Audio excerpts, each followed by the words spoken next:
ప్రభునామంలో మిమ్మల్ని మనసారా అభినందిస్తూ ఉన్నాను.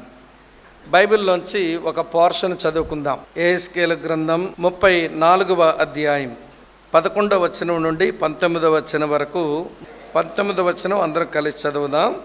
మీరు స్వచ్ఛమైన నీరు త్రాగి మిగిలిన దాన్ని కాళ్ళతో కలకలు చేయుట మీకు చాలదా?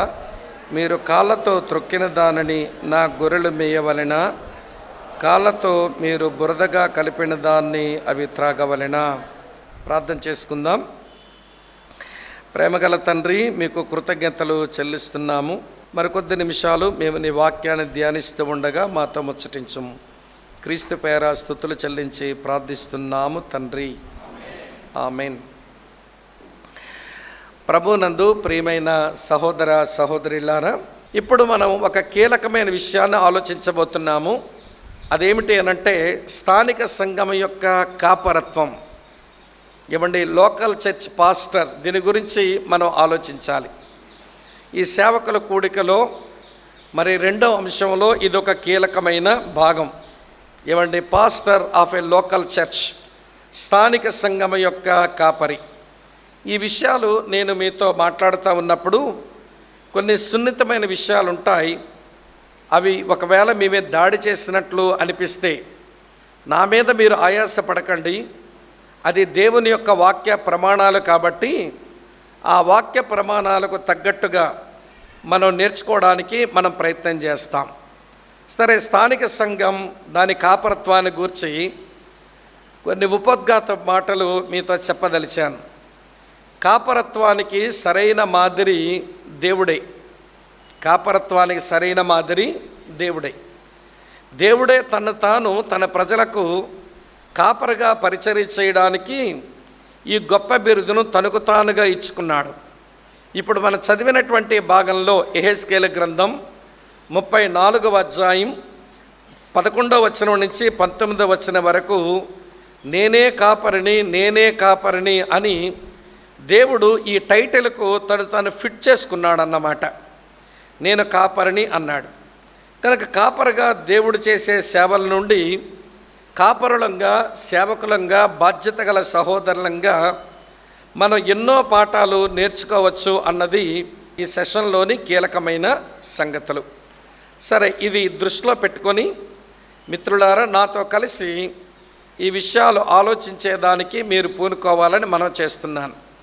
యెహెజ్కేలు గ్రంథం 34 అధ్యాయం 11 నుంచి 19 వరకు మీరు దాన్ని మర్చిపోకుండా అలానే మీరు తెరిచి ఉంచి ఒక్కొక్క సంగతి చూడడానికి మీరు ప్రయత్నం చేయాలని కోరుతున్నాను. సరే, యెహెజ్కేలు గ్రంథం 34 అధ్యాయం 11వ వచనంలో ఏమని రాసి ఉందనంటే, కాపరి గొర్రెలను వెతకి కనుక్కుంటాడు. ఏమండి, shepherd searches and seeks for his sheep. కాపరి తన గొర్రెల కొరకు వెతికి కనుగొంటాడు అని మనం చూస్తాం. ఇక్కడే మనం చదివినటువంటి ఈ భాగంలో 11వ వచనంలో ఇలా వ్రాసి ఉంది, ప్రభువైన యెహోవా సెలవిచ్చినదేమనగా, ఇదిగో నేనే నా గొర్రెలను వెతికి వాటిని కనుగొందును అన్నాడు. ప్రియులారా, ఇవన్నీ చివరకు మనకి చివరి సెషన్లో డిజిటల్ చర్చ్, అందులో ఉన్న గాడ్ సర్వెంట్స్, వాళ్ళ గురించి మనం కొంచెం ఆలోచించవలసి ఉంది కాబట్టి ప్రతి విషయాన్ని జాగ్రత్తగా వింటూ మనసులో పెట్టుకోవాలని కోరుతున్నాను. కనుక కాపరి గొర్రెలను వెతకి దాన్ని కనుగొంటాడు. ఈ సెర్చెస్ అండ్ హీ సీక్స్, ఆయన వెతుకుతాడు, కనుగొంటాడు. ఇది ఒక కాపరికి ఉండవలసిన లక్షణం. ఇలా మీతో చెప్పనివ్వండి, యెహోవా కాపరి అని దావీదు పాడుకున్నాడు కదా. 23వ కీర్తన మనం ఎరిగిన మాటే. యెహోవా నా కాపరి అన్నాడు. ఏమి కాపరి ఆయన అంటే, యోహాను సువార్త 10:11లో నేను గొర్రెల కొరకు ప్రాణం పెట్టడానికి వచ్చిన మంచి కాపరిని అన్నాడు. మొదటి మాట గుడ్ షెపర్డ్ అనే మాట. తర్వాత హెబ్రీ పత్రిక 13వ అధ్యాయం మీరు 20వ వచనం దగ్గరికి వచ్చి చూస్తే ఆయన గొర్రెల గొప్ప కాపరి అయిన మన యేసు అని మనం చూస్తాం. ఆయన గొప్ప కాపరి అంటే ఆయన గ్రేట్ షెపర్డ్ అన్నమాట. Good shepherd became great shepherd, అది గుర్తుపెట్టుకోండి. తర్వాత పేతురు రాసిన మొదటి పత్రిక 5వ అధ్యాయం 4వ వచనంలో పేతురు అంటాడు, ప్రధాన కాపరి ప్రత్యక్షమైనప్పుడు అన్నాడు. అంటే ఆయన గ్రాండ్ షెపర్డ్ అన్నమాట. Good shepherd became great shepherd, great shepherd became grand shepherd. మంచి కాపరి కాస్త గొప్ప కాపరైనాడు, గొప్ప కాపరి కాస్త ప్రధాన కాపరైనాడు. వింటున్నారా ఈ మాట? మంచి కాపరిగా ప్రాణం పెట్టేవాడు, గొప్ప కాపరిగా ప్రార్థన చేసేవాడు, ప్రధాన కాపరిగా మన కొరకు ప్రత్యక్షమయ్యేవాడు. ఈ లింక్ మర్చిపోకండి. ఏమంటే ఆ యెహోవా, యెహోవా అనే పదం పరలోక పదం, కాపరి అనే పదం భూలోక పదం దేవునికి. యెహోవాగా దేవుడు మనందరికీ దూరస్తుడే, కానీ కాపరిగా ఆయన మనందరికీ సమీపస్తుడే. కాబట్టి దావీదు అంటాడు, ఆ యెహోవా నా కాపరిగా మారాడు. దేవునికి కాపర పరిచర్య ఇష్టమైన పరిచర్య. ఆయన తనకు తానిచ్చుకున్న బిరుదే కాపరి బిరుదు. మరి ఎటువంటి కాపరి ఆయనంటే మంచి కాపరి, గొప్ప కాపరి, ప్రధాన కాపరి అన్నాను. ఓసారి ఎక్కడో ఈ విషయం మాట్లాడుతుంటే ఒక ఆయన అన్నాడు, మరి యెహోవా నా కాపరని 23వ కీర్తన 1వ వచనం చెప్పి, మళ్ళీ నూతన నిబంధనలో యోహాను సువార్త, హెబ్రీ పత్రిక, 1 పేతురు పత్రికలను చెప్పినామయ్యా, మరి దావీదుకు ఈ యెహోవా మంచి కాపరి, గొప్ప కాపరి, ప్రధాన కాపరిగా వచ్చి మనుషులు సేవ చేస్తాడని దావీదుకు తెలుసు అంటావా అన్నాడు.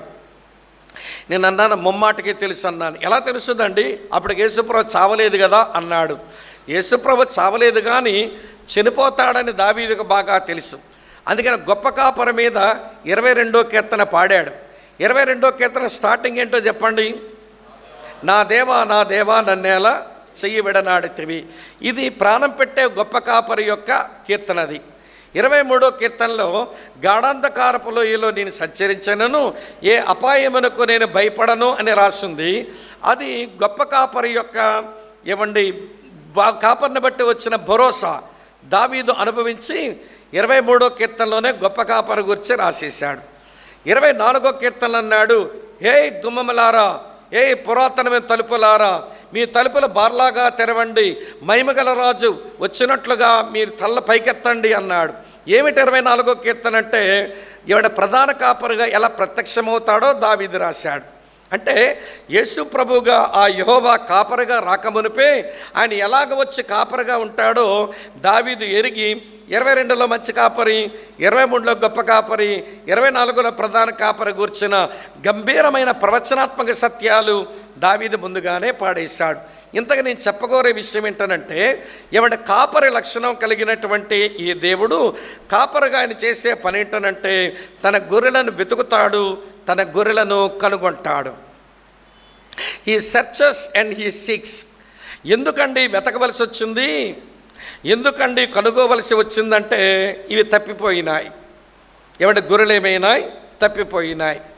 ఎందుకు తప్పిపోయినాయి? ఒక గొర్రె తప్పిపోవడానికి 2 కారణాలు. ఒకటి దాని అజ్ఞానం, లేదా రెండవది అది విన్న ప్రలోభాలు, అది చూచిన ప్రలోభాలు. ఏ ప్రలోభానికో లొంగి కాపరిని మందను వదిలేసి దూరంగా పోయింది, లేదా దాని అజ్ఞానం చేతనేమో అది కాపరిని మందను వదిలేసి దూరంగా పోయింది. అది అజ్ఞానంతో పోయింది, పోతే పోని అని అనుకోలేదు. లేక ఏదో ప్రలోభానికి చిక్కి దూరమైందని కాపరి దాన్ని వదులుకుందాం అనుకోలేదు.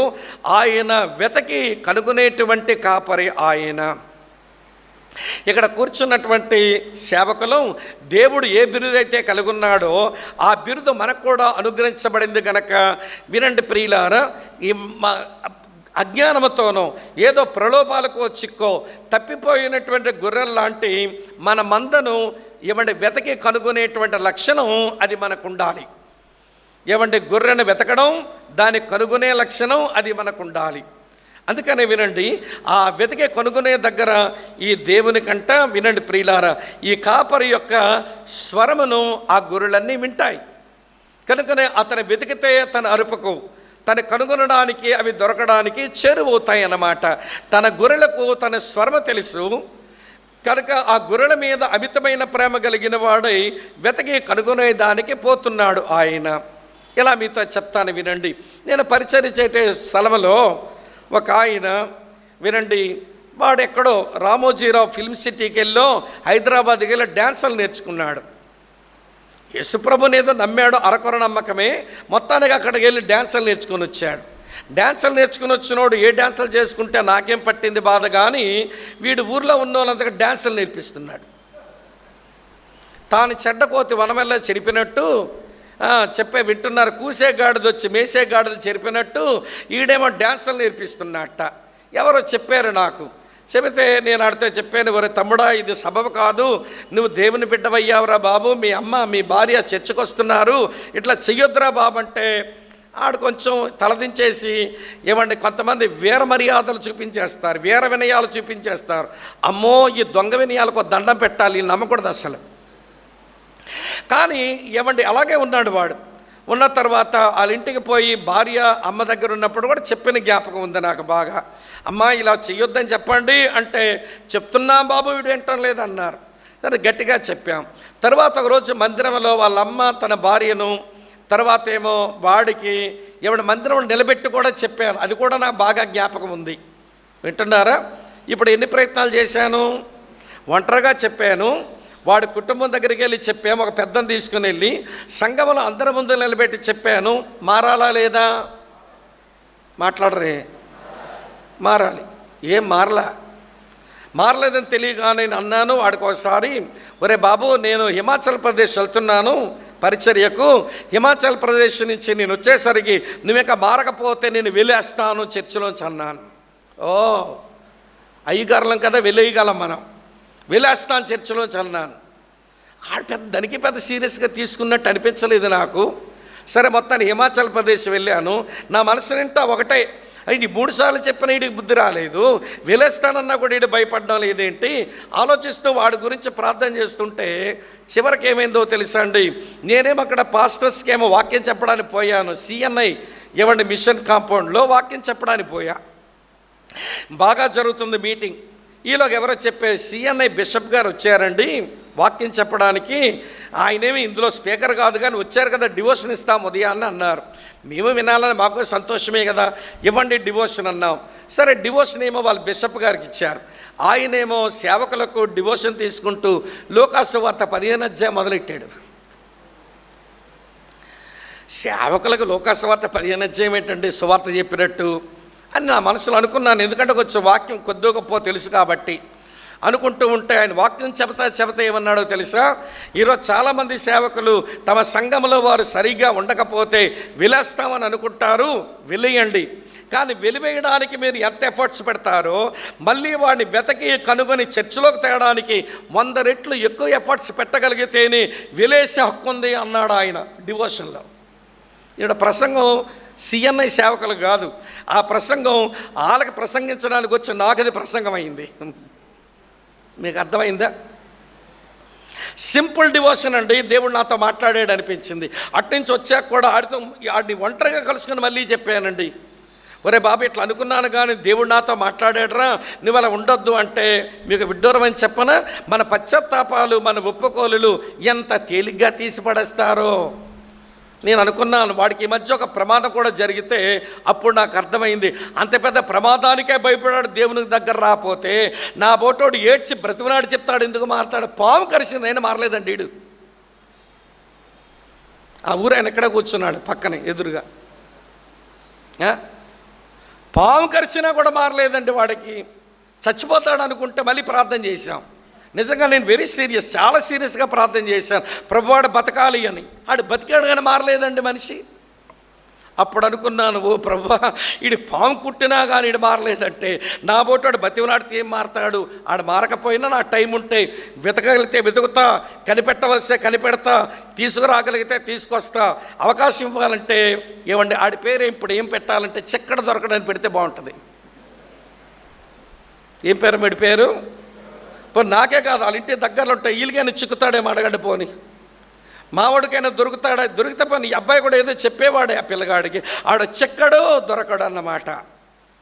అర్థమవుతుందా? కానీ గాడ్ సర్వెంట్స్గా మన రెస్పాన్సిబిలిటీ ఏంటనంటే అజ్ఞానంతోనూ ఏ ప్రలోభానికో చిక్కో నీకును నీ మందకును దూరమయ్యేటువంటి వ్యక్తి విషయంలో నీవు శ్రద్ధ కనపరచవలసిన అవసరత నీకుంది అనే విషయం దేవుని సేవకునిగా నీవు గుర్తెరగాలని కోరుతూ, అప్పుడే నీవు స్థానిక సంఘానికి మంచి కాపరత్వం చేస్తున్నట్టు లెక్క.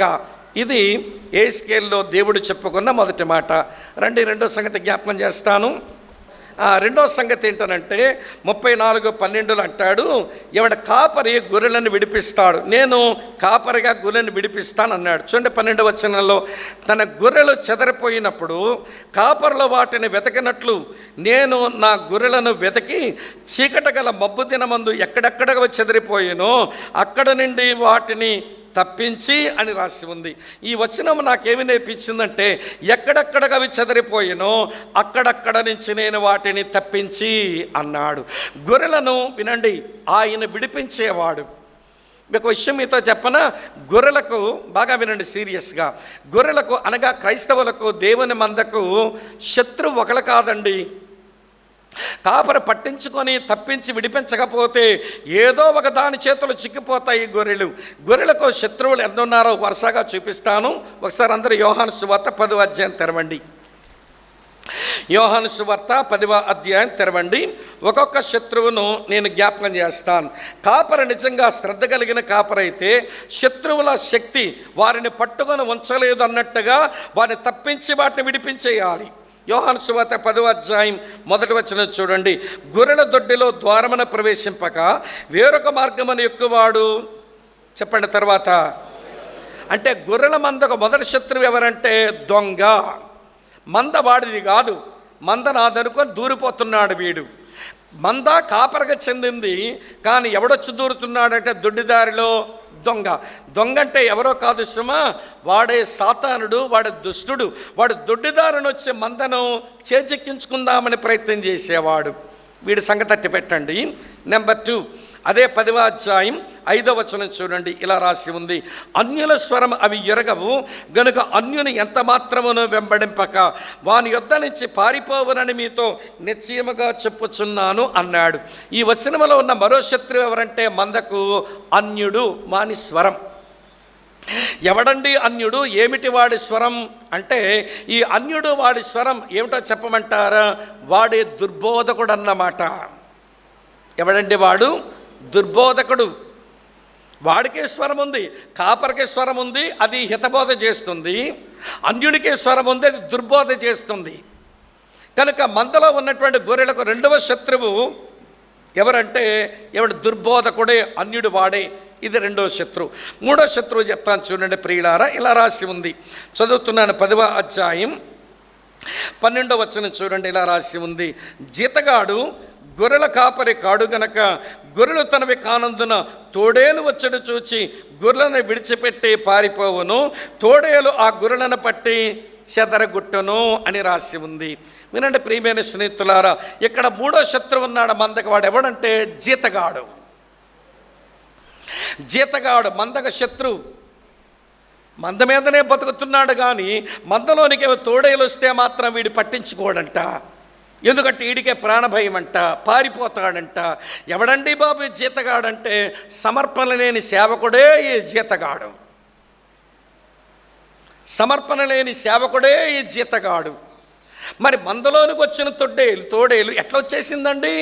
ఎట్లా రానిచ్చినాడు అంటే, వినండి, మందలోని గొర్రెలాగా వేషం వేసుకున్నటువంటి, వినండి, మందలోనే గొర్రెల్లో ఒక గొర్రెలాగా వేషం వేసుకొని ఈ తోడేలు లోపలికి వస్తే వాడు ఆరంభంలోనే పట్టించుకోలేదు జీతగాడు. అది మందను, వినండి ప్రియులారా, కనికరించడం లేదు, మందనేమో చెదరగొట్టేస్తూ ఉంది. ఇది ఎవరండి అని అంటే, వినండి ప్రియమైన స్నేహితులారా, ఏమండి, గొర్రె చర్మం వేసుకొని వచ్చిన ఒక, వినండి ప్రియులారా, తోడేలు వంటి వంకర మాటలు పలికేవారు లోపలికి వచ్చి చెదరగొడతారు మందని. లోపలికి వచ్చి చెదరగొట్టేస్తారు మందని. లోపల దూరి చెదరగొట్టేస్తారు మందని. కనుక జాగ్రత్తగా వినండి ఈ మాట. ఇప్పుడు ఎంతమంది శత్రువులు వచ్చారు? ఒకవైపేమో దుష్టుడు, మరోవైపేమో దుర్బోధకుడు, మరోవైపేమో సమర్పణ లేని సేవకుడు, మరోవైపేమో వేషధారిగా లోపలకు దూరిన ఒక వేషధారి. భయంకరమైనటువంటి వంకర మాటల పలికి మందను చెదరగొట్టేవాడు. ఈ నలుగురు నీకు అప్పగించబడిన మందను చెదరగొట్టడానికే ప్రయత్నం చేసేవాళ్ళు. వాళ్ళ శక్తిలో నీ గొర్రెలు ఏది చిక్కిపోకుండా ఆ శత్రువుల శక్తి నుంచి విడిపించవలసిన బాధ్యత ఎవరికో లేదు, నీకే ఉంది. ఈ బాధ్యత ఎవరికో లేదు, నీకే ఉంది. దేవుడే ఒక కాపరిగా నేను పనిచేస్తున్నాను, నేను ప్రధాన కాపరనైతే మీరు నా సహకాపరులు, నేనేమో ఏంటంటే నేను చీఫ్ షెపర్డ్ అయితే మీరు నా కో షెపర్డ్స్. మరి నా పని మీ పని ఒకటే. మరి నేను ఇలా పనిచేస్తున్నా, మరి మీరు చేసేదేంటి? ఒక లోకల్ అసెంబ్లీ గాడ్ సర్వెంట్ చేయాల్సిన పనులు ఈ వాక్య వెలుగులో మీకు చూపిస్తున్నాను. 2 వచ్చాయి ఇప్పటి వరకు మనకు. మూడో సంగతిని జ్ఞాపకం చేస్తాను. 3వ సంగతి జ్ఞాపకం చేస్తాను ప్రియులారా. ఇదే యెహెజ్కేలు గ్రంథం 34:13 చూస్తే, కాపరి గొర్రెలను ఎక్కడెక్కడికి పోయినా తీసుకుని వచ్చేస్తాడంట, మరలా తీసుకుని వచ్చేస్తాడట. ఈ 13వ వచనంలో ఇలా రాసి ఉంది, ఆయా జనుల్లో నుండి వాటిని తోడుకొని వచ్చి ఆయా దేశముల్లో నుండి వాటిని సమకూర్చి వాటి స్వదేశములోనికి వాటిని తెచ్చి పర్వతముల మీదను వాగుల మీదను దేశమందున్న సకలమైన కాపురపు స్థలమందును వాటిని మేపెదును. ఇక్కడ దేశములో నుండి వాటిని సమకూర్చి తర్వాత స్వదేశములోనికి వాటికి తెచ్చి అన్న మాటలో ఈ కాపరు ఏం చేస్తాడనంటే, ఈ గొర్రెలు ఎక్కడుండాలో అక్కడ తీసుకొచ్చి పెట్టేవాడు. అంటే ఎక్కడెక్కడికో చెదరిపోయిన వాటిని తీసుకుని వచ్చి తన కొరకు వాటిని ప్రత్యేకపరుచుకునేవాడు. దేవుడు ఈ గొర్రెల్లాంటి ఇశ్రాయేలీని యూదులను నా తండ్రి నాకు అప్పగించింది అన్నట్టు, నాకు అప్పగించబడిన మనుషులు అన్నట్టుగా దేవుడే తన కొరకు ప్రత్యేకపరుచుకుంటే, ఇప్పుడు సంఘానికి కాపరిగా చెదరిన ఎటెటో పోయిన ఆ గొర్రెలను సమకూర్చి నువ్వు తీసుకురావలసిన సంఘంలో తీసుకొచ్చి వీళ్ళు దేవుడు నాకే అప్పగించినటువంటి మనుషులు అనేటువంటి మనస్తత్వంతో బ్రతకడం సేవకుడికి రావాలి. వాళ్ళని తీసుకుని రావాలి. నా సంఘములో నేనుంచి, ప్రభు నాకు అప్పగించిన సంఘములో ఉంచి వారి గురించి దేవునికి లెక్కప్పగించవలసిన వాడిని ఎంచుకొని వారిని నా కొరకు ప్రత్యేకపరచుకోవాలి. వాళ్ళ కొరకైన నీ ప్రేమ భలే ఈర్ష్యతో ఉండాలన్నమాట. వీళ్ళు నిన్ను నీ సంఘాన్ని వదిలిపోయి తిరుగుతాను తట్టుకోలేనంత నొప్పి ఉండాలి నీకు. అర్థమైందండి? ఇది మంచి ఈర్ష్య. పాడు ఈర్ష్యలు ఉంటాయి. ఆ పాస్టర్ గారు సైకిల్ తెచ్చి బండి కొన్నాడని ఈర్ష్య పడతాడు, దిక్కుమాలిన ఈర్ష్య. అదేమి ఈర్ష్య? అది మంచి ఈర్ష్య కాదు. ఏమంటే మంచి ఈర్ష్య మనకు ఉండాలి. దేవుడు నాకు అప్పగించిన జనం, దేవుడు నాకు అప్పగించిన మనుషులు, వీళ్ళు నన్ను వదిలి ఈ సంఘాన్ని వదిలి ఎక్కడెక్కడికో తిరుగుతున్నారు అంటే నువ్వు తట్టుకోలేనంత ఈర్ష్య పుట్టాలి నీ లోపల. అమ్మాయిని ప్రేమిస్తున్నాడట, వింటున్నారా లేదా మీరు? ఆ పిల్లేమో ప్రేమించినోడితో సరిగా ఉండక ఇంకెవరితోనో మాట్లాడుతుందట. ఇక చూడండి వీడి వ్యవహారం ఎట్లుందో. వాడు బండి మీద పోతా ఏమండి చేతికేమో బ్లేడ్ తగిలించుకొని ఆ పిల్లతో మాట్లాడుతున్న వాడిని ఫాటమని కొట్టేసి పోతున్నాడు మెయిన్ రోడ్లో. ఏమిటంటే ప్రేమకున్న ఈర్ష్య అది. కాకపోతే అది పాడు ఈర్ష్య. ఇలా సేవకుడికి ఒక ఈర్ష్య ఉండాలి. అది నీ ప్రేమ నుంచి పుట్టవలసిన ఈర్ష్య. దేవుడు నాకు అప్పగించిన మనిషి, ఈ మందలో ఉండవలసిన వాడు ఏమో తిరుగుతున్నాడు, ఏమైపోతున్నాడని వాళ్ళ కొరకు ఆరోగ్యకరమైన ఈర్ష్య ఉండి వాళ్ళ మందులోకి తెచ్చి వాళ్ళ కొరకును వాళ్ళని కొరకు ప్రత్యేకపరచుకొని వీళ్ళకి నేను లెక్కప్పగించవలసిన మనుషుడిని అనుకుని బ్రతకాలి. అసలు నీకు అప్పగించబడిన మనుషులు అందరి విషయమై ఒకరోజు దేవునికి లెక్కప్పగించాలనే విషయమైనా తెలుసా? వీళ్ళందరి విషయమై నేను దేవునికి లెక్కప్పగించాలి అనే ఆలోచన ఎప్పుడైనా ఉందా? వినండి, చూపిస్తాను. లెక్కప్పగించాలి. అందుకనే ఎక్కువ మందిని పోగేసుకోకండి బాబు, మీకు దండం పెడతా. ఎంతమందిని గురించి మీరు లెక్కప్పగిస్తారు? ఎక్కువ మంది కోరుకోకండి. ఎక్కువ మంది నా సంఘంలో ఉండాలని కోరుకోవడమే దురాశ. ఎందుకో తెలుసా అండి? ఇంతమంది గురించి నువ్వెక్కడ లెక్కప్పగిస్తావు దేవునికి? అదేంటి స్వామి బ్రదర్ అలాగంటారు? హైదరాబాదులో కోకట్పల్లిలో ఒక ఆయనకి 20,000 మంది వస్తున్నారు, నేను ఎక్కువ మంది గురించి ఆలోచించొద్దా అని మీరంటే 20,000 మందికి ఆయన లెక్క చెప్తాడు దేవునికి. మీరు షాక్ అయ్యే రోజు వస్తుంది ఒక రోజు అని చూడండి. ఆయన అక్కడ ఉంటాడు. ఎక్కడుంటాడో నేను జడ్జి చేయడం లేదు, కానీ దేవుడు లెక్కడిగే రోజున 20 మందిని నీ వంకర మాటలు చెప్పి లాగేసావు కదయ్యా. ఏ వంకర మాటలు చెప్పి? స్వచ్ఛమైన వాక్యం చెప్తానే, మిగిలిన వాళ్ళు చెప్పరు స్వచ్ఛమైన వాక్యం. మాతో ఆరాధిస్తే పరలోకంలాగా ఉంటుంది అంటున్నావు, దొంగ మాటలు చెప్తున్నావు, వంకరోడా. అంటే ఏంటి, నీ దగ్గరకు వచ్చి ఆరాధిస్తేనే పరలోకమా? మా దగ్గర నుంచి ఎవరైనా వెళ్తే హైదరాబాదు, నేను అంటుంటాను, నేను చెప్పే చర్చికి వెళ్ళి ఆరాధనలో ఉండండి అని ఒక చిన్న గుంపును చూసి కష్టాలతో సేవ చేస్తున్న వ్యక్తిని వాళ్ళ చర్చి పొమ్మని చెప్తాను. అలాగే ఒక ఆమెను పంపించా. ఆవిడకేం మైదా రోగం వచ్చిందో, ఆవిడేమో ఈ చర్చి నేను చూపించిన చర్చి వదిలేసి పెద్ద చర్చికి పోయిందట, 20,000 మంది ఉన్న చర్చికి. నేను ఎందుకో కోకట్పల్లి మళ్ళీ మీటింగులకి వెళ్ళాను, గోకుల్ ప్లాట్స్కి వెళ్తేను.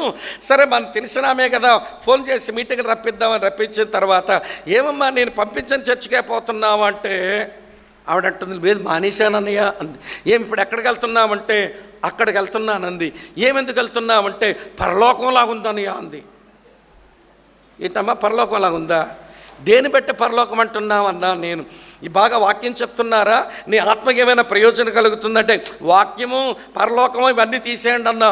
అసలు పరలోకంలాగా ఎందుకు ఉందంటే జనమే జనమన్నా, ఎసగేసినా రాళ్ళు. ఏంటమ్మా ఎసగేసినా రాలదట. అంత జనముతో ఆరాధిస్తే పరలోకంలాగా ఉంది అంది. అన్నాను, అంత జనంతో ఆరాధిస్తే పరలోకంలాగా ఉంటే నరకానికి అంతకంటే ఎక్కువ మంది ఉంటారు. మరి నరకానికి వెళ్ళు అంతకంటే ఎక్కువ మంది ఉంటారు. అక్కడ ఆరాధిద్దు కానీ పెడబొబ్బలు పెట్టుకొని, ఇది బుద్ధిలేనితనం కదండి. ఎందుకో తెలుసా, ఆ ఎక్కువ మందిని పోగేసుకున్న సేవకుడకు నేను దేవునికి లెక్కప్ప చెప్పాలనే భయం లేదా మనిషికి? వాళ్ళు ఎవరైనా నాకు అనవసరం.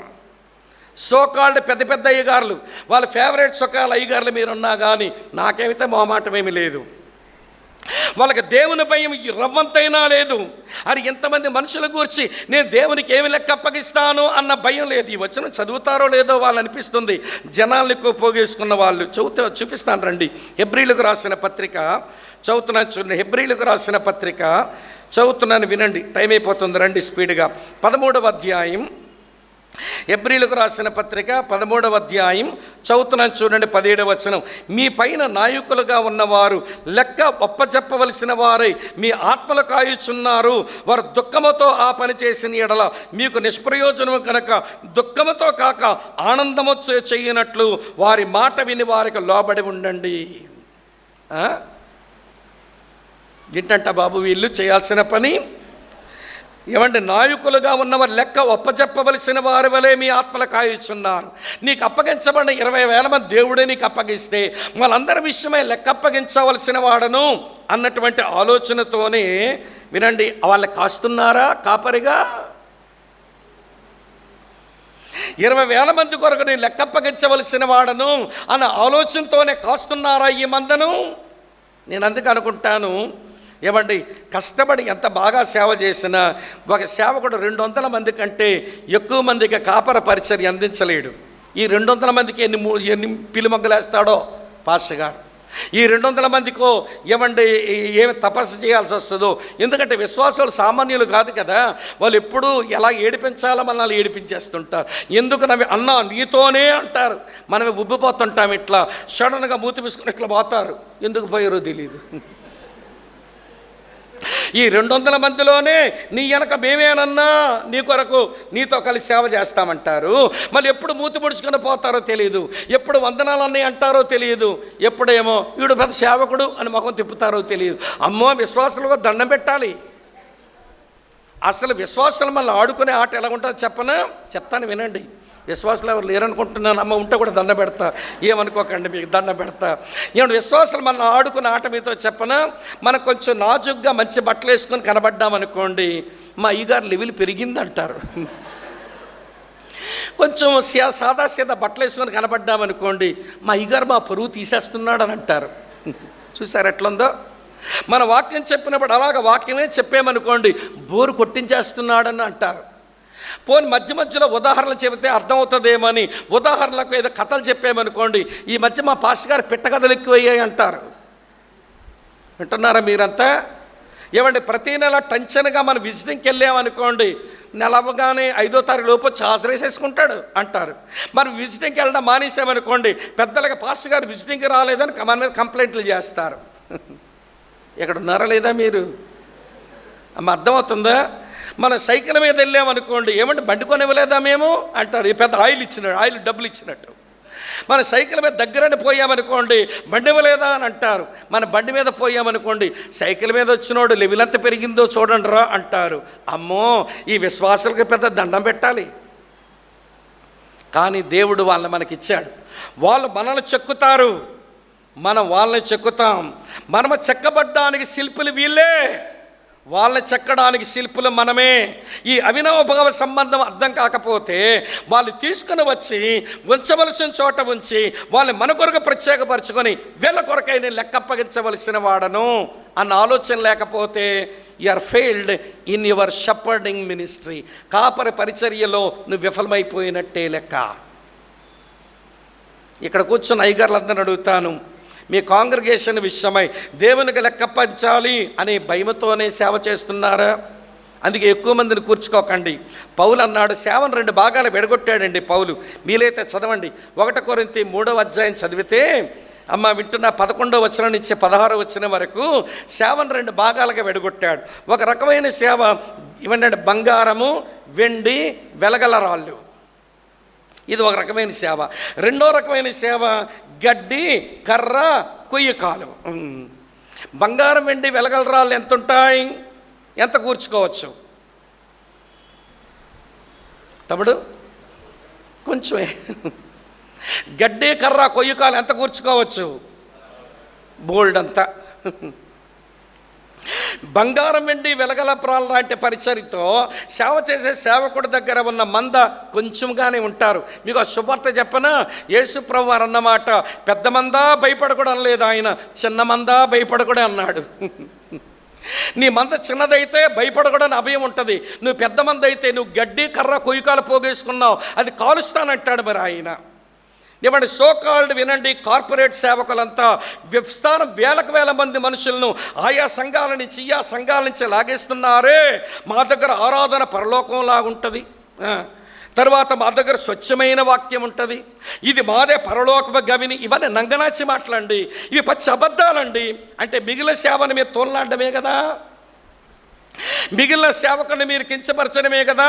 ఇలాంటి అబద్ధాలు, మోసాల మాటలు చెప్పి స్థానిక సంఘాలలో అక్కడక్కడ కొంచెంగా ఉండి ప్రభు స్వారూప్యంలో ఎదుగుతున్న విశ్వాసుల్ని వాళ్ళ దగ్గర లాగేసుకొని, ప్రియులారా వినండి, వీళ్ళు గొప్పలు అవుతున్నారు. కానీ దేవునికి లెక్కప్పగించవలసి వచ్చినప్పుడు నేను మోమాటం లేకుండా చెబుతున్నా, వీళ్ళు దోషులుగా నిలబడతారు. So called corporate preachers. Satish Kumar గారు లాంటి వాళ్ళు, జోసఫ్ కిషోర్ గారు లాంటి వారు, బెల్లంపల్లి ప్రవీణ్ అన్నయ్య లాంటి వాళ్ళు, మా వైజాగ్ స్టీఫెన్ అన్నయ్య లాంటి వాళ్ళు, మీ రాజమండ్రి జాన్ వెస్లీ అన్నయ్య లాంటి వాళ్ళు కూర్చుకుంటున్నారు మనుషుల్ని. లెక్కప్పగిస్తారా దేవునికి? భయం బొత్తిగా లేకుండా సేవ చేస్తున్నారు మీరు. మనుషుల్ని కూర్చుకోవడం తమాషానా? వాళ్ళ కాపర పరిచర్య చేయడం నువ్వు ఏమండి, వాళ్ళ సంగతి ఎరగవు, వాళ్ళ కష్టాలు ఎరగవు. స్టేజ్ మీదకి వచ్చి ఒక ప్రొఫెసర్ లాగా ఒక లెక్చర్ దంచుతావు, వెళ్ళిపోతామంతే. ఇదా పరిచర్య? షెపర్డింగ్ మినిస్టర్ అదా? కాపర పరిచర్యదా? దేవుడు కాపరికి ఇలా పరిచర్య చేస్తానంటాడా? ఎందుకురా బాబు ఇంతమంది కూర్చుకుంటున్నారు? ఇది మీకు ప్రమాదం. దేవునికి లెక్కప్పగించవలసిన రోజున మీరు దోషులై నిలబడతారు దేవుని ఎదుట. మీరు ఎంతటి వారైనా, నాకైతే లక్ష్యమే లేదు, పేర్లే చెప్పానుగా. వీళ్ళకి భయం లేదు. ఇలాంటి వచనాలు చదవరా వీళ్ళు? వచనమే చూపించానా, నా సొంత మాట చెప్పానా? దేవుని వాక్యం అంటది. మీకు అప్పగించబడిన ప్రతి మనిషి విషయమై నువ్వు దేవునికి లెక్కప్పగించవలసిన ఒక కాపరివి. దేవునికి లెక్కప్పగించాలన్న భయముతో వీళ్ళకి కాపర పరిచర్య చేయాలి, ఆత్మలను కాయాలి. ఎక్కువ మందిని పోగేసుకున్నావు అనుకో, సంఘ పరిచర్యను పాడు చేస్తున్నావు, వాళ్ళని పాడు చేస్తున్నావు, లెక్చర్ దంచుతున్నావు, కాకపోతే డబ్బులు సంపాదించుకుంటున్నావు. నువ్వు ఎవరివైనా కావచ్చు, ఐఎమ్ సారీ, నన్ను మన్నించండి, తిట్టుకుంటే తిట్టుకోండి. మీకు ఎవరైనా ఇలాంటి వాళ్ళు ఫేవరెట్స్ ఉంటే మీకు దండం పెడతాను. ఏమంటే అలా ఫేవరెట్స్ ఉంటే బాధపడితే బాధపడండి, కానీ అది చర్చ్ మినిస్ట్రీ కాదు. అదేం మినిస్ట్రో చివరి సెషన్లో చెప్తా. చర్చ్ మినిస్ట్రీ అది కాదండి, షెపర్డింగ్ మినిస్ట్రీ అది కాదండి. ప్రతి కాపరికి నాకు అప్పగించబడిన ప్రతి మనిషి కొరకు నేను దేవుని దగ్గర లెక్క అప్పగించాలి అన్న భయముతోనే సేవ చేయాలి. నువ్వు ఎక్కువైపోతుండే దండ పెడతాను రా బాబు, ఎక్కువ మంది వచ్చేకంటారు నాయన, అక్కడ ఇంకో తమ్ముడు ఉన్నాడు, వాళ్ళ దగ్గరికి వెళ్ళిపోండి ఒక 5గురు, ఈ దగ్గరికి వెళ్ళిపోండి 3 అందరూ నా దగ్గర ఉంటే నేను పెంచలేను రా బాబు, నేను పెంచను నాకెందుకు, వెళ్ళిపోండి అని చెప్పాలి, వెళ్ళండి అని చెప్పాలి. అంతేగాని అందరినీ పోగేసుకోవడం దేనికి? డబ్బులు కొరకు అయి ఉంటుందేమో, లేదా పెద్ద సంఘానికి పాస్టర్ని నా దగ్గర 1000 సంఖ్యలో వస్తారని నువ్వు పేరు ప్రఖ్యాతలుగా తంటాల పడుతున్నావేమో. అమ్మ అర్థమవుతున్నదా? చాలామంది ఒళ్ళు మండుతున్నట్టుంది, ఎండకే చచ్చిపోతున్నాం మంటతో. ఈడేట్రా మాటలతో మండిస్తున్నాడు అన్నట్టుగా బాధపడకండి. ట్రూత్ ఇది సత్యం. మీరు ఆలోచించండి. మీరు అప్పటికైనా ఈ పెద్దయ్య గారులంతా కూర్చొని అసలు ఇంతమంది మనుషులకు నేను దేవునికి ఎలా లెక్కప్పగించగలుగుతానని కూర్చుంటే ప్రభు పాదాల దగ్గర మారుమనసు పొందుతారండి వీళ్ళంతా. ఈ కార్పొరేట్ మినిస్ట్రీ, ఈ డిజిటల్ మినిస్ట్రీ, ఈ తెర సంఘాలు, ఏమంటే దేశాల్లో సంఘాలు ఎత్తి నేను ఉన్న చోట నమ్మకంగా అప్పగించబడిన కొద్ది గొర్రెలకు క్రీస్తు స్వారూప్యంలోకి వచ్చే వరకు పెంచి ప్రభు ముందు నిలబెట్టాలని సేవ చేస్తారు. వీళ్ళకి ఇవేం పట్టవు. వాళ్ళకి కావాల్సింది ఏంటో తెలుసా? వినండి, ప్రాస్పెరిటీ. వాళ్ళకి కావాల్సింది ఎంత ఏంటో తెలుసా? Popularity. They are after prosperity and popularity. They are after prosperity and popularity. వారు ధనగణతల కొరకు పేరు ప్రఖ్యాతలు వెంపర్లాడుతున్నారా? మనన్నయ్యలే, క్రీస్తుని నమ్మినామని చెప్పిన వాళ్ళే, వాక్యాలు బోధించిన వాళ్ళు ఎట్లయ్యారేంటి అని దుఃఖం వేస్తుంది. ఒకవైపు ఆ బాధతోనే చెప్పాను, వాళ్ళెవరో నాకు శత్రువులు కాదు. I love them very much. వాళ్ళు బాగా ప్రేమిస్తాను ప్రభువుని బట్టి. కాకపోతే పనిని ప్రేమించలేను, వాళ్ళ పనిని ప్రేమించలేను. వాళ్ళు వ్యక్తులుగా ప్రేమిస్తాను, కానీ వాళ్ళ పనిని ప్రేమించలేను. ఏమంటే ఒకళ్ళు మీరు ప్రేమిస్తే రెండు ప్రేమించుకోండి, నేనేం చేసేది? అమ్మ వింటున్నారా? కానీ విషయం అయితే సావధానంగా విని ఆలోచించాలని కోరుతున్నాను. ఎన్నొచ్చాయి ఇప్పుడు మనకు? 3 వచ్చాయి. రండి 4వ సంగతి చూద్దాం. 4వ సంగతి ఏమన్నాడంటే, కాపరి గొర్రెలకు ఏమిస్తాడట? ఆహారం ఇస్తాడట. ఎట్లా ఇస్తాడో రాశాడు. నేను మంచి మేతగల చోట వాటిని మేపెదను, ఇశ్రాయేలు యొక్క ఉన్నత స్థలముల మీద వాటికి దొడ్డి ఏర్పడను, అక్కడ అవి మంచి దొడ్డిలో పండుకొనును, ఇశ్రాయేలు పర్వతముల మీద బలమైన మేతగల స్థలమందు అవి మేయను. ఏవండి, కాపరి గొర్రెలకు మంచి ఆహారాన్ని ఇస్తాడు. దావీదు అందుకే పాడగలిగాడు, నా కాపరి పచ్చిక గల చోట్ల నన్ను పరుండ చేస్తున్నాడని పాడగలిగినాడు. కనుక కాపరమైన నీవు వినండి, చాలా మంచి మేత పెట్టాలి. వింటున్నారా? ఏమండి, వాక్య ప్రసంగికులకు మా దగ్గర ఒక అన్నయ్య పేరు పెట్టారు. పాస్టర్లే కానీ చెప్పక తప్పడం లేదు మీకు. ఏమండి, పాస్టర్లు ప్రసంగించే పాస్టర్ 4 పేర్లు పెట్టాడు తమ్ముడా. అందులో మొదటి పేరు ఏంటనంటే, అన్న ఈ ప్రసంగాలు చేసి అయ్యగారులకి పేరు పెడుతున్నాను అన్నాడు. చెప్పు పేరు అన్నాను. మొదటోడి పేరంట రెవరెండ్ వెల్డింగ్ అంట. అక్కడదొక వచనం ఎక్కడదొక వచనం వెల్డింగ్ చేసి నెత్తి మీద కొట్టడమే. ఇతగాడి పేరు రెవరెండ్ వెల్డింగ్ అంట. అన్న వీళ్ళే కాదన్నా, మరికొకరు ఉన్నారు, వీళ్ళ పేరేంటో చెప్పనా అన్నాడు. ఏంటన్నాను? వీళ్ళ పేరేంటో రెవరెండ్ రబ్బర్ అన్నా అన్నాడు. రబ్బర్ ఏంటోనంటే వాళ్ళకి టైం గంట ఇచ్చుంటారు, ఏదో తీసుకొని గంట వరకు సాగదీయడమే రెవరెండ్ రబ్బర్ అంట. మరో రకం ఉన్నారంటే వీళ్ళ పేరేంటనంటే రెవరెండ్ జంపింగ్ అంట. అంటే వాక్యం తీసుకుంటారు కానీ మళ్ళీ చదివిన వాక్యం దగ్గర రాలేరట, ఎక్కడెక్కడో తిరిగడతారట. అప్పుడు టైం అయిపోయినామా, అందరికి వందనాలు, కూటమైంది, వెళ్ళండి మీరు. ఏంట రెవరెండ్ జంపింగ్. వీళ్ళు ముగ్గురు ఒక తంతు అయితే 4వ రకం ఉంటారట. వీళ్ళేంటో తెలుసా? రెవరెండ్ వామిటింగ్ అంట. రెవరెండ్ వామిటింగ్ అంటే యూట్యూబ్లో ఒక ముక్క, ఇంటర్నెట్లో ఒక ముక్క, పేపర్లో ఒక ముక్క. వింటున్నారా లేదా మీరు? ఇంటిలో ఒక ముక్క, వీధిలో ఒక ముక్క, చర్చిలో ఒక ముక్క, స్టేజ్ మీద ఒక ముక్క, అన్ని ముక్కలు నోట్లో పెట్టుకొని బుడుక్కుమని కక్కేస్తాడు మనుషుల మీద. అందుకే అతని పేరు రెవరెండ్ వామిటింగ్. మీరంటే చెప్తాను సీరియస్గా. దేవుని వాక్యం చెప్పడానికి నువ్వు బలమైన ఆహారం ఇవ్వాలనంటే వాక్యం చెప్పడానికి కష్టపడు, చాలా కష్టపడు, చదువు. వినండి, ఒక మాట చెప్తాను. ఈ భూమి మీద వినండి, మెడికల్ ప్రొఫెషన్లు ఉన్నవాళ్ళు కానీ, లేకపోతే ఏమండి జ్యుడిషియల్ ప్రొఫెషన్లు ఉన్నవాళ్ళు కానీ, లేకపోతే సంఘ కాపరులకు ఉన్నవాళ్ళు కానీ, చదివే అలవాటు లేకపోతే ఈ 3 పనులకి వెళ్ళి పనికిరారు, అప్డేట్ అవ్వరు. వినండి, లాయర్ గారు ఎప్పుడు చదువుతూనే ఉండాలి, కొత్త కేసులు ఎలాంటి జడ్జిమెంట్లు వచ్చాయో. డాక్టర్ గారు చదువుతూనే ఉండాలి, ఏ కేసులు పుడుతున్నాయో, రోగాలు వస్తున్నాయో, ట్రీట్మెంట్ ఏంటో చదవాలి. పాస్టర్ గారు కూడా సంఘస్థుల్ని, పాస్టర్ అంటే సామాన్యుడు కాదండి, దేవుని వాక్యాన్ని, దేవుని లోకాన్ని తనలో కలుపుకొని మాట్లాడేవాడు. దేవుని వాక్యాన్ని, దేవుని లోకాన్ని తనలో కలుపుకొని మనుషుల ముందు మాట్లాడేవాడు. కానీ మనం అప్డేట్ అవ్వకపోతే, వినండి, కాంటెంపరీ ట్రెండ్స్ మనకు తెలియకపోతే, సమకాలీన పరిస్థితి తెలియకపోతే మీనింగ్ఫుల్ పరిచర్య మనం అందించలేం. కష్టపడి చదవాలి. నేను సేవకు వచ్చినప్పుడు మొదట్లో మీ ప్రాంతం నుంచి, ఇక్కడి నుంచే ఒక పంచికట్టు సేవకుడు వచ్చాడు మా ప్రాంతాలకి.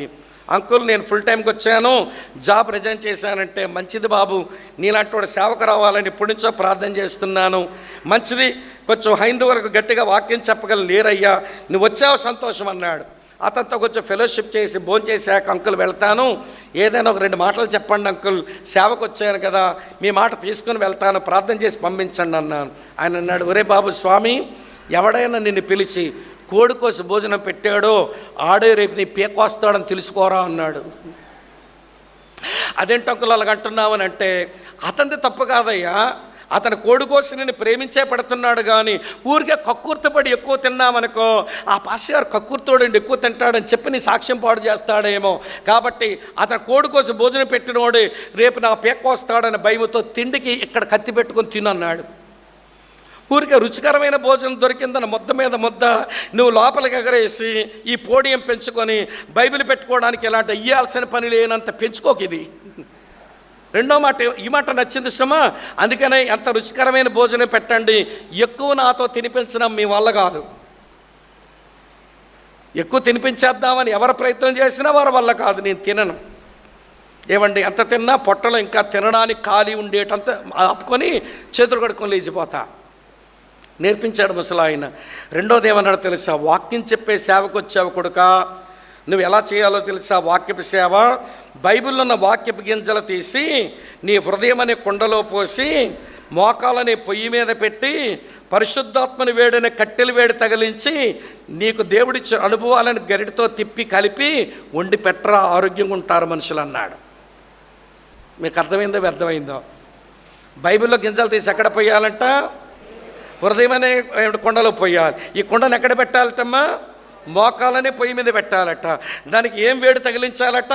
పరిశుద్ధాత్మని వేడనే కట్టెల వేడి తగిలించాలట. దాన్ని ఏ గడితో కలపాలంట? దేవుడిచ్చిన అనుభవాలని గరిటితో తిప్పి కలిపి వడ్డించరా, బాగుపడతారు దేవుని పిల్లలు అన్నాడు. చనిపోయాడు, ప్రభు దగ్గర వెళ్ళిపోయాడు, కానీ భలే యోగ్యమైన మాట చెప్పాడు. ఇప్పుడు బలమైన ఆహారం పెట్టడానికి, ఏమండి బలమైనటువంటి మేత పెట్టడానికి కష్టపడుతున్నామా అన్నదే ప్రశ్న. నువ్వు చదవడానికి ఎంత టైం ఇస్తున్నావు? మెడిటేషన్కి ఎంత టైం ఇస్తున్నావు? ఏమండి క్రిస్టియన్ జర్నల్ చదవడానికి ఎంత టైం ఇస్తున్నావు? ఏమండి ఇది ఎవరికి వాళ్ళే చూసుకోవాలన్నట్టు. ఒక ఆయన అన్నాడు, జాన్ వెస్లీ అన్నాడు, నాతో కాదు, జాన్ వెస్లీ అంటే ఇంగ్లాండ్ దేశానికి ఉజ్జీవాన్ని తెచ్చిన ఏమండి రివైవల్ మ్యాన్. జాన్ వెస్లీ అన్నట్ట, నా చర్చ నుంచి మనుషులు వెళ్ళిపోతున్నారండి, తట్టుకోలేకపోతున్నాను అన్నాడట. ఎందుకు వెళ్ళిపోతున్నారంటే ఏవేవో కారణాలు చెప్తుంటే జాన్ వెస్లీ గారు అన్నారట, గొర్రెలకు గొర్రెల భోజనం పెట్టు, గొర్రెలైతే ఉంటాయి, అవి మేకలైతే వెళ్ళిపోతాయిలే అన్నాడంట. మీకు అర్థమైందో లేదో? గొర్రెలకు గొర్రె భోజనం పెట్టు, గొర్రెలైతే నీతోనే ఉంటాయి, మేకలైతే వెళ్ళిపోతాయి. వెళ్ళిపోయిన మేకల గురించి నువ్వెందుకు ఆలోచిస్తావు? నువ్వు గొర్రెల కాపరవే కానీ మేకల కాపరు కాదురా బాబు అని చెప్పాడంట పెద్ద మనిషి ఆ రోజున. కనుక ఈ రోజున ఇక్కడ కూర్చున్న షెపర్డింగ్ మినిస్ట్రీలో లోకల్ చర్చకు సేవకులు ఎలాంటి ఆహారాన్ని మన గొర్రెలకు ఇస్తున్నాము అన్నది ఆలోచన. 5వ సంగతి, గొర్రెలకు గొప్ప విశ్రాంతిని కలిగిస్తాట. 34 అధ్యాయం 15 వచనంలో, నేనే నా గొర్రెలను మేపి పరుండబెట్టెదను, ఇదే ప్రభువు యెహోవా వాక్కు. ఏమంటే గొర్రెలు రెస్ట్ తీసుకోవాలి, వారి రెస్ట్ను మనం ఏమంటే లక్ష్య పెట్టాలట. యేసు ప్రభు కూడా తన శిష్యుల రెస్ట్ను ఎంత బాగా లక్ష్య పెట్టాడో చూపించమంటారా? చూపిస్తాను చూడండి. మంచి మాట ఇలా రాసి ఉంది, మీ కొరకై చదువుతున్నాను ఈ మాట. యేసు ప్రభువే చెప్పారు ఈ మాట. మళ్ళీ మార్క్స్ వార్త 6వ అధ్యాయం చదువుతాను చూడండి, 31 వచనం. అంతటా అపోస్తలులు యేసునొద్ద కూడి వచ్చి తాము చేసినవన్నీ బోధించినవన్నీ ఆయనకు తెలియచేశారు. అప్పుడు ఆయన, మీరు ఏకాంతంగా అరణ్య ప్రదేశమునే వచ్చి కొంతసేపు చెప్పండి అలసట తీర్చుకోండి, రెస్ట్ తీసుకోండి. యేసు ప్రభుకే తన వెనకాల ఉన్న వారికి రెస్ట్ మీద లక్ష్యం ఉంచాడు. ప్రభు నీకు అప్పగించిన మనుషుల యొక్క విశ్రాంతిని గురించి ఆలోచించవలసిన సేవకుడువు నీవు. చింత, విచారము, ఆందోళన, కలవరం, ఒత్తిళ్ళు, ఇక్కట్లు నలిగిపోతుంటే దేవుడు నీకు అప్పగించిన మనుషులు, వారి విశ్రాంతి కొరకు పని చేయవలసిన సేవకులం ఇక్కడ కూర్చున్నామని మీరు మర్చిపోకూడదని మీకు మనవి చేస్తున్నాను. 5 చెప్పాను, 6 చెప్తాను రండి, టైం అవుతుంది కనుక. 6వ సంగతి ఏంటంటే, కాపరి గొర్రెలకు కలిగిన గాయాలు కడతాడు. 34 అధ్యాయం 16 వచనంలో, తప్పిపోయిన దాన్ని నేను వెతికెదను, మనం చదివిన వచనాలే. తోలివేసిన దాన్ని మరలా తోలుకొని వచ్చేదను, గాయపడిన దానికి కట్టుదును, దుర్బలముగా ఉన్న దాన్ని బలపరుతును, అయితే క్రొవ్విన వాటికి బలము గల వాటికి శిక్ష అని మేత పెట్టి లయపరిచేదను. శిక్షించవలసిన గొర్రెలు వేరుగున్నాయిలేండి. గాయపడిన వాటిని ఏం చేస్తాడంట? గాయాలు కడతాడంట. గొర్రె 3 రకాలుగా దెబ్బలు తినొచ్చు. ఒక రకమైన దెబ్బలు అది చేసిన తప్పిదానికి ఎక్కడో పడి దేనికో తగిలి గాయాలు తెచ్చుకోవచ్చు. లేదా ఒక శత్రువు తోడేలో మరొకటో దానివల్ల గాయపరచబడవచ్చు. మూడోది కాపరే దాన్ని గాయపరచవచ్చు. మందకు దగ్గరగా కాపర దగ్గర నడవకుండా ఇష్టం వచ్చినట్టుగా పరిగెడుతుందని తన దగ్గర దుడ్డు కర్ర తీసి దాని కాళ్ళ మీదకి ఇసురుతాడు. అప్పుడు దెబ్బ తగులుతుంది. తన వల్ల దెబ్బ తగిలినా, దానికి దెబ్బలు తెచ్చుకున్నా, లేక శత్రువు వల్ల దెబ్బ తిన్నా దాన్ని దగ్గరకు తీసుకొని దాని గాయాలను ఆయన కట్టేవాడు. కనుక ఈరోజు ప్రభు నీకు అప్పగించిన మనుషులు వారు ప్రలోభాలకి దెబ్బలు తిన్నారో, లేక దుష్టుని వల్ల కొన్ని ఇబ్బందుల పాలయ్యారో, లేక నువ్వు దండించవలసి కొన్నిసార్లు డిసిప్లైన్ చేశావో, ఎన్ని చేసినా కానీ మళ్ళీ నీ గుండె వరకు వారిని తెచ్చుకొని హత్తుకోకపోతే వాళ్ళ గాయాలు కట్టబడవు. ఓ పాస్టర్ గారు, గాయపడిన నీ సంఘస్థుడు నీ భుజం మీదకి వచ్చి తలకాయ పెట్టి అడవడానికి నీ భుజం ఖాళీగానే ఉంచావా? ఏమమ్మా దేవుని సేవకురాలివి, సహోదరివి, ఎవరో గాయపడ్డారు, వచ్చి నీ దగ్గరకు వచ్చి ఏడ్చుకుంటే వారి గాయాలు కట్టబడతాయి. వాళ్ళు వచ్చి ఆడడానికి నీ భుజమే తలపెట్టుకొని ఆడడానికి నీ భుజమైన ఖాళీగానే ఉంచావా? సేవకులారా వినండి, ఇది మన పని. ఇది 6. 7వ సంగతి చెప్తాను రండి. 7వ సంగతి, కాపరి బలహీనమైన గొర్రెలను బలపరుస్తాడు. ఇప్పుడు మన చదివిన వచనంలోనే ఉంది, దుర్బలముగా ఉన్న వాటిని నేనేమి చేయదును? ఎన్ని రకాల పరిచయం ఇచ్చాడండి ప్రభు మనకు. ఆయన ఏ పని చేశాడో మనకు ఆ పని ఇచ్చాడు. ఈ పనిలో లేని సేవకులు వారు కాపర్లుగా నువ్వు పెంచితే నువ్వు మోసపోయిన వాడివి, చాలామందిని మోసములోకి నడిపిస్తున్న వాడివి. అలాంటి వారి దగ్గరకు నువ్వు చేరితే నీకు నష్టం, నీ వల్ల మరికొంతమందికి నష్టం. కనుక ఈ విషయాన్ని మీరు అర్థం చేసుకోవాలని కోరుతున్నాను. అనారోగ్యం చేతనో అలసట చేతనో వారు బలహీనంగా ఉన్నారు. వాళ్ళు బలపరచవలసిన బాధ్యత కాపరవైన నీ మీదే ఉంది. 8వ సంగతి చెప్తాను వినండి. కాపరి గొర్రెలను పర్యవేక్షిస్తాడు, పట్టించుకొని చూస్తుంటాడు. యెహోవానైన నేను వారి దేవుడనయ్యుందును, నా సేవకుడైన దావీదు వారి మధ్య అధిపతిగా ఉండును. యెహోవానైన నేను మాట ఇచ్చి ఉన్నాను. ఆయన పర్యవేక్షణ చేస్తాడు, సూపర్వైజేషన్ చేస్తాడు, ఎప్పుడు ఏం జరుగుతుందో చూస్తుంటాడు. కాపర్లైన వాళ్ళు ఆడి సంగతి మాకు తెలియదండి అన్నమాట మన దగ్గర రాకూడదు. నీ సంఘ విశ్వాసం ఏంటంటే, మీ సంఘ విశ్వాసం ఆడి దగ్గర మాకు తెలియదండి, ఇది కాదండి మన మాట. వాళ్ళ సమస్తమును చూసుకునేటువంటి కాపర పనికి దేవుడు నిన్ను పిలిచాడు. వారి ప్రతి పరిస్థితి ఎరిగిన వారంగా, వారి కొరకు ప్రార్థించిన వారంగా ఈ పరిచర్యలో ఉండాలి అని నేను మీకు మనవి చేస్తున్నాను. 9వ మాట 26వ వచనంలో ఉంటుంది, కాపరి గొర్రెలను ఆశీర్వదిస్తాడు మరియు అదే గొర్రెలు ఇతరులకు ఆశీర్వాదంగా ఉండేలాగా మారుస్తాడట. ఏమన్నాడో తెలుసా దేవుడు? వారిని నా పర్వతము చుట్టుపట్ల స్థలములకు దీవెనకరముగా చేయదును, ఋతువుల ప్రకారం వర్షము కురిపించదును, దీవెనకరముగా వర్షములు నేను కురిపిస్తాను. నా గొర్రెలు ఆశీర్వదించబడతాయి, అవి అనేకులకు ఆశీర్వాదకరంగా ఉంటాయి. అలాగే దేవుడు నీకు అప్పగించిన మంద ఆశీర్వదించబడాలి, వారు అనేకులకు ఆశీర్వాదకరంగా. ఇది లోకల్ చర్చ్ పాస్టరల్ మినిస్ట్రీ, స్థానిక సంఘ కాపర పరిచర్య. వింటున్నారా? దేవుడే ఒక కాపర పరిచర్య చేస్తే ఎట్లుందో ఇక్కడ కూర్చున్న నేను, మీరు, మనమంతా ఈ కాపర పరిచర్యలో ఇలానే ఉండాలి. మరి అట్లయితే స్థానిక సంఘమందు నీవు ఎటువంటి కాపరివి? ఇప్పుడు నేను 9 విషయాలు చెప్పాను. అలాగనే ప్రియులారా, నీవు చేయుచున్న కాపర పరిచర్య నిజంగా నీకు తృప్తినిస్తుందా? దీనికన్నా నువ్వు జవాబు చెప్పాలి. నువ్వు చేస్తున్న కాపర పరిచర్య నీకు తృప్తినివ్వకపోతే కూర్చుని తగలబడంటే కాల్చుకోమని కాదు, నిన్ను చెక్ చేసుకొని పరీక్షించుకొని నీ జీవితాన్ని చక్కపరుచుకోమని దేవుని సేవకునిగా, మీ సహోదరునిగా నేను మీకు మనవి చేస్తున్నాను. ఇక్కడ కూర్చున్న మనమంతా ఒక లోకల్ అసెంబ్లీ, ఒక లోకల్ చర్చికి ఏమంటే కాపర్లమే. మనం చేస్తున్న కాపర పరిచర్య మనకే తృప్తినిస్తుందా లేదా అన్నది మనం ఆలోచించాలి, వెతికి కనుగోవాలి. తర్వాత తప్పించి విడిపించాలి, వారిని తీసుకొచ్చి ప్రత్యేకపరచాలి, వాళ్ళకి సరైన మేత పెట్టాలి, వాటికి సరైన విశ్రాంతిని కలిగించాలి, వారి గాయాలు కట్టాలి, వారిని బలపరచాలి. అలాగని వారిని ఇతరులకు ఆశీర్వాదకరంగా చేసి వారిని ఇతరులకు ఆశీర్వాదకరంగా అటువంటి గొప్ప పరిచర్యకు దేవుడు కాపరులుగా మనందరినీ పిలిచాడు. కనుక ఉన్న సంఖ్యను బట్టి ఉప్పొంగిపోవడమో కృంగిపోవడం మనకొద్దు. ప్రభు ఎంతమంది నీకు ఇచ్చాడో వాళ్ళకి నమ్మకంగా పెంచి వాళ్ళని సత్య సువార్తతో క్రీస్తు సారూప్యంలోకి వచ్చినట్లు వాళ్ళు పెంచవలసిన బాధ్యత మన మీద ఉంది అనే విషయం అర్థం చేసుకుందాం. అమ్మ ఎన్ని వచ్చినాయి ఇప్పుడు మనకు? ఎన్ని వచ్చినాయి? 9 రకాల పరిచర్యలు ఉన్నాయి. ఇవి చదువుతుంటేనే నా భయం వేస్తుంది. చాలా పనులు చేయడానికి నా చర్చికి నేను అందుబాటులో లేను. ఇవన్నిటికీ మళ్ళీ నేను లెక్క అప్పగించవలసిన వాడినే కదా. మీకు చెప్పడం కొరకు నేను చదవలేదు, ఇదివరకే మెడిటేట్ చేసుకున్నాను ఆ వచనాలు. దేవుడు నాతో మాట్లాడుతుండగా, దేవా నువ్వు నీ మందకు 9 రకాల సేవలు కాపరిగా ఎలా చేస్తావో నేను కూడా నా స్థానిక సంఘానికి 9 రకాల పరిచర్య చేసే కృప నాకు ఇవ్వండి అని భారంతో ప్రార్థన చేసుకుందాం. తల వంచండి, కళ్ళు మూసుకోండి, ప్రార్థన చేస్తాం. మా పరమ తండ్రి, మీకు కృతజ్ఞతలు. మీ రక్తముతో మీరు కొనుక్కొని మీరు సంపాదించుకున్న మీ సంఘములో ఉన్న వ్యక్తులను మాకు అప్పగించారు. ఆ స్థానిక సంఘానికి మమ్మల్ని కాపరులుగా చేశారు. మా అజ్ఞానము, మా బుద్ధి తక్కువతనము వేటునో చూచి ఎవరినెవరినో చూచి మీరు మాకు అప్పగించిన పరిచర్యలో ఉన్న పనిని అర్థం చేసుకోలేక మేము పక్కదారి పట్టి పెడత్రోవ తొలగి మాకు అప్పగించిన మందకు లెక్కప్పగించవలసిన వారంగా కాకుండా లెక్కలేని తనంతో మేము సేవ చేస్తున్న మా తీరును క్షమించి మమ్మల్ని బాగు చేయండి, మమ్మల్ని దర్శించండి. క్రీస్తు పేర స్తుతించి ప్రార్థిస్తున్నాము తండ్రి, ఆమేన్.